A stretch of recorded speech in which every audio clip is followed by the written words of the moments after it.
జగన్‌కి మామూలుగా అయితే గనక వైఎస్ఆర్ కాంగ్రెస్ పార్టీ ఒకప్పుడు 2009లో పుట్టుకొచ్చింది. 2009, 10లో రాజశేఖర రెడ్డి మరణం తర్వాత ఒక 6 నెలలు, ఏడాది లోపు అనుకోవాలి. ఆ తర్వాత కాలంలో వరుసగా గెలుస్తూ వచ్చింది. 18 ఎలక్షన్ జరిగితే 18 15 గెలుచుకుంది. కానీ 14లోకి వచ్చేటప్పటికి ఓటమిని చవిచూసింది. ఓవరాల్‌గా అయితే కొత్తగా పుట్టిన పార్టీ ఏకంగా ప్రధాన ప్రతిపక్ష స్థానం 67 స్థానాలు గెలుచుకోవడం గ్రేటే. కానీ సిచ్యుయేషన్ వచ్చేటప్పటికి అధికారం అందుకోలేకపోయింది.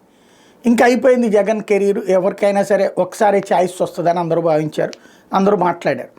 కానీ ఆ తర్వాత ఎలక్షన్లో చూస్తే ఏకంగా 151 సీట్లతో విజయం సాధించడం అన్నటువంటిది అవతల అత్యంత పరిమితమైనటువంటి స్టేజీ క్రియేట్ కావడం అన్నటువంటిది ఒక ఆస్పెక్ట్ అయింది. ఇది ఒక ఎత్తు అయితే ఆ తర్వాత జరిగినటువంటి పరిణామం మరొక విచిత్రమైనటువంటిది. మొన్న జరిగినటువంటిది ఏకంగా కేవలం 11 స్థానాలకు పరిమితం కావడం అన్నట్టు. అందుకే పదే పదే టోటల్గా జగన్ వ్యతిరేకులకి, జగన్ ద్వేషులకి ఒక ధైర్యం కాదు, ఒక తెగింపు వచ్చేసింది. ఇక జగన్ జీవితంలో ఎదగలేడు, అన్ని సంక్షేమ పథకాలు ఇచ్చి అంత అభివృద్ధి కాన్సెప్ట్లు అన్నటువంటి చేసుకొచ్చానని చెప్పేటటువంటి మనిషికే కేవలం 11 సీట్లకు పరిమితం చేశారు జనం. కాబట్టి ఇక జగన్ రాజకీయ జీవితం అయిపోయింది. పవన్ కళ్యాణ్తో గొడవ పెట్టుకున్నాడు కాబట్టి పవన్ కొట్టిన దెబ్బ, చంద్రబాబుతో గొడవ పెట్టుకున్నాడు కాబట్టి చంద్రబాబు కొట్టిన దెబ్బ, భారతీయ జనతా పార్టీ వీళ్ళతో కలిసింది కాబట్టి దెబ్బ, ఈ ముగ్గురు కలిసి ఉన్నారు కాబట్టి ఇక జగన్ పని అయిపోయింది. అతని ఆదరణ పరిమితం అయిపోయింది. పట్టించుకునే వాళ్ళు ఎవరూ లేరు అన్నటువంటిది సహజంగా రోజు జరుగుతున్నటువంటి ప్రచారం.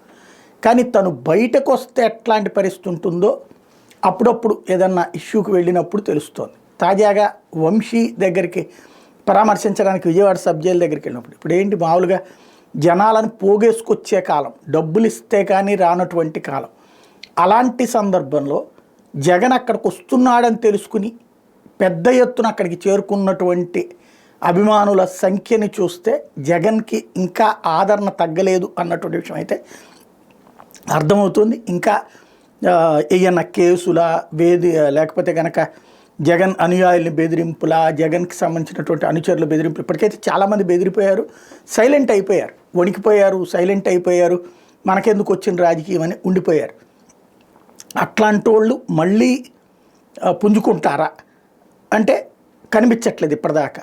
అయితే జగన్ వెళ్ళినప్పుడు మాత్రం జనం అయితే వస్తూ ఉన్నారు.